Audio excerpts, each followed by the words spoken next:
Мен Әлімжан Уәлихан Бауыржан Момышұлы атындағы номер 131 мектеп-лицейдің 8-ші сынып оқушысымын.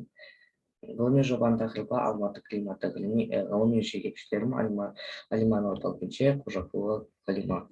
Ғылыми жобаның мақсаты Алматы қаласының климат мектеп ауласында метеорологиялық бақылау жүргізу нәтижесінде өзгерістерді зерттеп, талдау және климаттық өзгерістердің қоршаған ортаға адам денсаулығына әсерін анықтау. Климат дегеніміз ауа райының көп жылдық жай-күйі.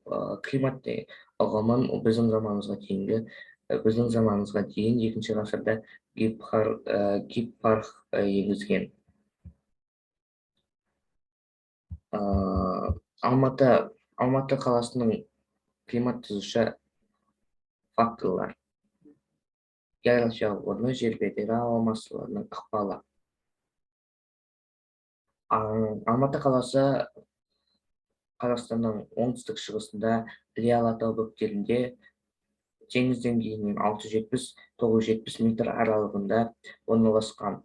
Алматы қаласына қоңыржай континентальды климат тән. Жылдық орташа температураны термометрмен өлшедік. Жылдық орташа температураны табу үшін плюс таңбаларды минус таңбалармен есептеп, бір жылда 12 ай болғандықтан 12-ге бөлеміз. 2019 жылы плюс 11,6, 2020 жылы плюс 10,7, 2021 жылы плюс 9,7. Диаграммадан ең төменгі қаңтарда арктикалық ауа массаларының әсерінен ең жоғарғы температура шілдеде тропиктік ауа массалар әсерінен қалыптасты.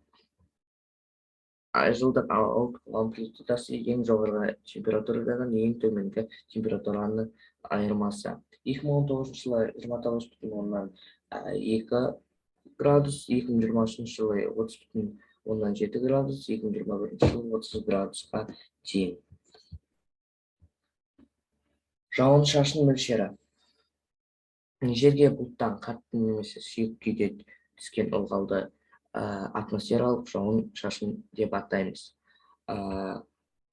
Жылдық жауын-шашынның ең көп түсетін кезі наурыз бен мамыр аралығында қоңыржай теңіздік ауа массалар әсерінен.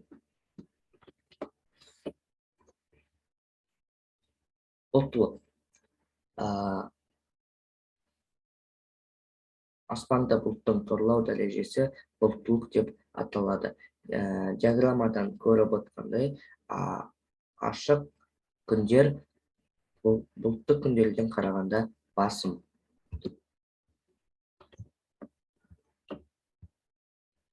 Жел кестесі.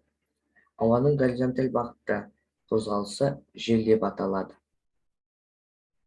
Желдің екі ерекшелігі бар. Біріншісі, күндіз етектен тауға қарай, кешке, түнде таудан етекке қарай жел соғады. Екіншісі, Боралдай қыраты мен Іле-Алатау аралығынан қазан-шұңқырдың орналасуы желді баяулатады. Ауа райының адамға әсері. Найла Қоңырқұлжаеваның зерттеулері бойынша көлік 80%, жылу орталықтары 13%, сектор 5%, өндіріс орындары 2% ауаны ластайды. Соңғы сөзімді Конфуцийдің сөзімен аяқтағым келеді. Маған айтсаң ұмытып қаламын, көрсетсең есімде қалады, өзіме істесем үйреніп аламын дегендей теориялық білімді практикамен ұштастыра білдім. Назарларыңызға рахмет. Сау болыңыздар.